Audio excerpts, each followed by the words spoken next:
Today was a little bit of a tougher day. The folks who maybe would have picked up an extra bull or two to have for their breeding season this year just aren't as willing to put that money down. Definitely with the drought conditions, that has impacted the livestock industry in our area right now. Last year, the rains just didn't come in Divide County, and the grass dried up, the pastures were gone. It was very dire. In my lifetime, it probably was the driest year that I can remember. We've had droughts before, but last year was very extreme.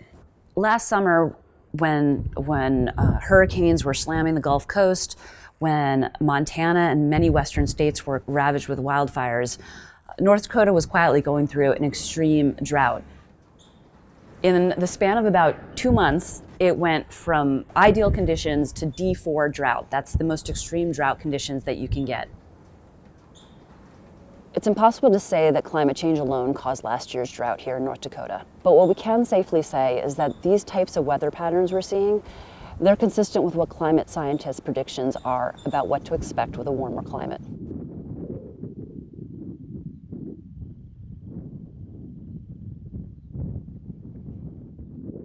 Part of what brought me here is that if climate change is going to be changing these weather patterns, it could be affecting farmers and ranchers first and foremost. That was the one born yesterday morning. Dryland farming is totally reliant on Mother Nature for precipitation. What falls from the sky, that's the moisture that the crop gets. We need the timely rain in order to make a crop. Climate change is looking at a pattern over a very, very long span of time. And farmers and ranchers are focused on a much more immediate time frame. They're thinking, when am I going to get the seed into the ground? When am I going to be able to put my cattle out on pasture? I've met people across the political spectrum and across the ideology that surrounds and complicates this issue of climate change. Climate change, I have a hard time getting my arms around that one. You know, because farm and ranchers work with the environment day in, day out. In agriculture, always deal a lot with variances in weather. There's no constant or no average. You know, it's up and down. And there's nothing we can do about the weather. The weather is out of our hands. We got to work with the weather. Being so intimately connected to the weather on a daily basis can sometimes make people think that they can't control these things. Take that one step further, and climate is one of those things. I mean, if you can't control the weather, how could you possibly control climate? Mama, that is not your baby. Your baby's over there. Here, go over there.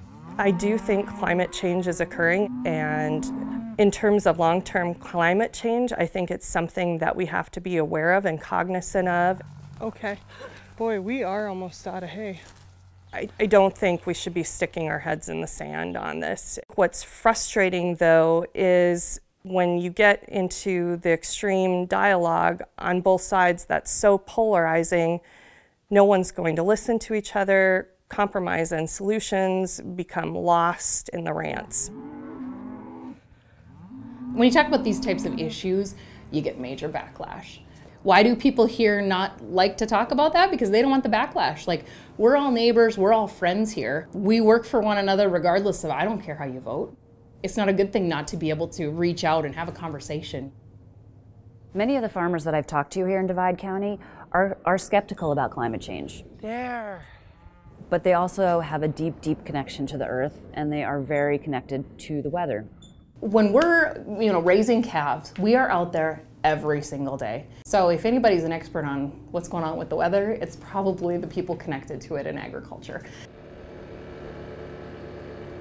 It's a spiritual connection to the land, to the wildlife that lives here, to the livestock we raise. It's a way of life. It's not just a job. It's not just a career. And I get emotional about it because you put your soul into this, and everyone I know in this area, they want to do the best that they can to take care of the land that they're stewards for the time that they're here. They're going into the season even more dependent on the rains to come than they've ever been before. You know, even as bleak as it's looking here at the moment, we're still going to give her the old college try. You kind of follow the same routine every year, and some years you hit a home run and some years you don't. Whether climate change is really occurring or not, if it is, we better be doing those things to improve our situation. But even if it isn't, we should still be trying to do the best that we can to leave the land a better place.